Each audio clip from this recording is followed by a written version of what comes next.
for full political independence of Puerto Rico, there's no doubt that the United States government would be required to respect that status judgment going forward.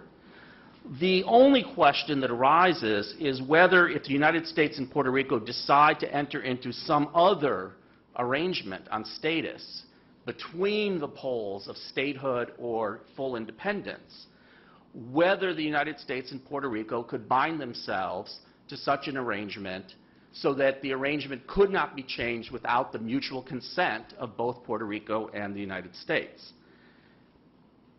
Now, as I say, I believe the constitutional answer to that question is yes, that this is an option the United States government has under the Constitution.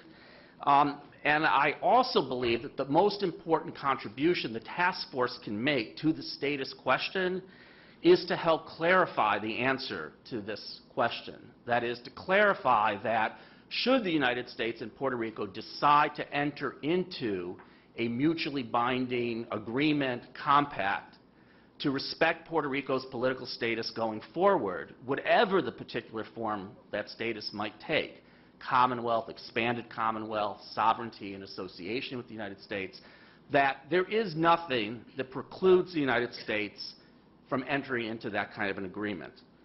And let me first give you some of the legal reasons I believe that there is nothing in the U.S. Constitution that stands in the way of this kind of an arrangement, and then try to explain why I think it's so important for the task force to try to bring some clarity to this question. There are essentially 5 reasons, I believe, based on my study of American constitutional law and history, that the United States does have the power to enter into this kind of arrangement. But let me start off with the strongest argument against my view on this, which is the argument that's summarized in a maxim that one Congress cannot bind another Congress. And you hear this argument or this maxim made very often in the context of the debate about status. And like many maxims, this one is true most of the time. 90 or 95% of the time, the maxim is true. So with respect to ordinary regulatory legislation, Congress cannot pass a law setting tax rates at some level and then also specify that no future Congress can change that policy. That's the ordinary context in which this maxim is accurate. One Congress cannot bind another. However, in the context of issues involving the transformation of political status, when Congress acts through its constitutional powers over territories or lands held by the United States, I believe the maxim does not obtain, and that Congress does have the power, and that nothing in the Constitution denies Congress the power to enter into a mutually binding agreement about the future political status of an entity like Puerto Rico. As I say, there are 5, I'm sorry. 5 minutes. Okay. There are 5 legal reasons that I come to this conclusion. The first is precedent from the United States Supreme Court, although there is not much direct constitutional law on this question. But there is law on the closest analogous question we have, which is whether when one Congress pledges to incorporate a territory into the United States as a state at some point in the future, whether that Congress can bind the United States to respect that commitment going forward.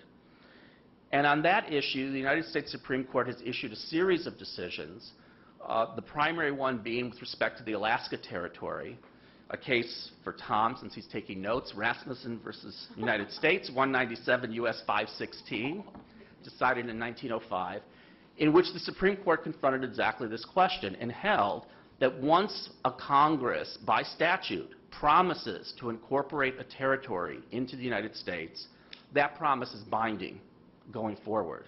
And later Congresses cannot overturn that commitment. And in fact, legislation enacted by later Congress that does overturn that commitment is itself unconstitutional. So that's the first reason. The second reason is the consistent position of the United States government, including the Justice Department, for at least 40 years, from the 1950s, when the compact with Puerto Rico was first created, until the 1990s, was that the United States did have the power to enter into a mutually binding arrangement of this sort. That position changed during the 1990s, but for reasons that I find quite unpersuasive, at least in the documents that were generated to support that change. Third reason, the United States has a long history of entering into these mutual covenants about political status that are binding. For example, the very famous Northwest Ordinance of 1787, which was created to govern the Northwest Territories of the United States, included these kind of mutual covenants in which the existing states promised to incorporate the Northwest Territory into the United States. And mutual covenants of this sort exist in many pieces of early legislation on the territories. 200 years of U.S. history support this position. Fourth reason, states in the United States have long had the power to enter into mutually binding compacts with other states if Congress approves them.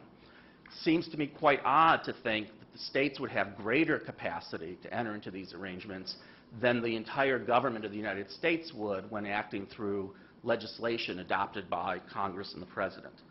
And the fifth and final legal reason is the power under which Congress would create this mutually binding compact stems from what's called the Territories Clause of the Constitution. And the Supreme Court has always been very powerful in indicating how plenary the power of Congress is when enacting through the Territorial Clause, through the Territories Clause. In fact, the whole structure of the U.S.-Puerto Rico relationship stems from decisions in the late 19th and early 20th century in which the court recognized that Congress had the power to create new forms of political arrangements under the clause, unincorporated territories, as Puerto Rico was considered, at least until the 1950s. It seems to me to be quite odd for the U.S. Supreme Court to conclude that the one thing Congress does not have the power under the Territories Clause to do is to create a new form of political status for Puerto Rico today, which would involve a mutually binding set of commitments to respect the self-governing autonomy of Puerto Rico.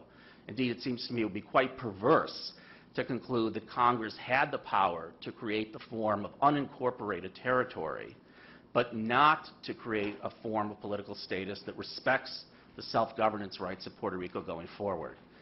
Now, those are the legal arguments. In closing, I just want to emphasize that it's extremely important in my mind that the task force clarify this question, because the status issue is difficult enough on its own terms.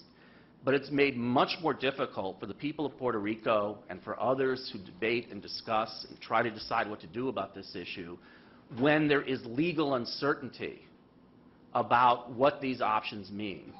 And in my experience, many people who might prefer some form of status in between statehood and independence, and who are comfortable with the notion that the United States government has never gone back and what on kind its of training we commitment can provide to respecting that Puerto will Rico's match status what since these the other compact of the departments are 1950s doing was in terms created. of the ability to attract Nonetheless, investment, are so that we're troubled training the workforce by the for the future fear in areas that it like is green possible jobs, the United States could possibility change its mind for tomorrow health care, allied health, and etc. start appointing the We governor of Puerto toured Rico along or with the everyone legislature of Puerto and Rico. received a lot of really I think interesting clarifying information from that the United regional States can municipalities enter and into regions, a excuse me, mutually and binding municipalities, agreement specifically about around their political interests, status, because and we that need to hear nothing in from the you Constitution stands what in the you way of think that where the would island can reduce go a and what great kind of deal investments of can be made and how we can uncertainty about what the also different better status leverage our options mean, resources in a as way we that move would forward. contribute, I believe, So to everything making from more infrastructure informed we and heard, thoughtful as well as decisions, issues like tourism and particularly for the ecotourism. people So of it's Puerto all Rico, looking forward. about the various options Open it that up. are before them.